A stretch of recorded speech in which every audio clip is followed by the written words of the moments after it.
If you think Jesus is not God and the Trinity is fake, listen to this. John 1:1 declares that the Word Jesus is eternal, in perfect relationship with the Father, and fully God, proving the deity of Christ and the truth of the Trinity. John 1:1 says, "In the beginning was the Word, and the Word was with God, and the Word was God." The phrase "in the beginning" or in archē points to eternity past, echoing Genesis 1:1. It shows that the word logos existed before creation.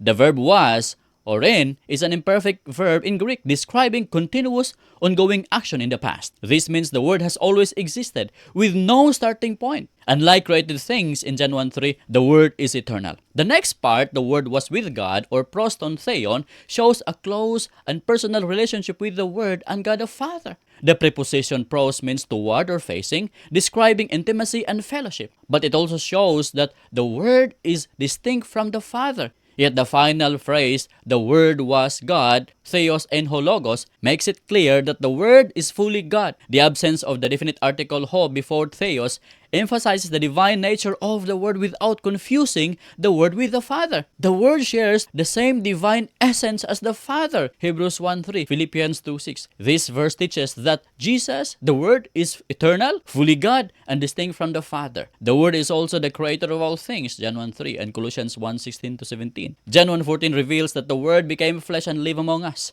This is Jesus Christ. Only someone who is fully God could save us from our sins and bring us back to the Father. Hebrews 7:25-26. What does this mean for you? It means Jesus is not just a teacher, a prophet, or a created being. He is God Himself. He created you, He came to save you, and He invites you to know Him. Will you trust Him as your Lord and Savior today?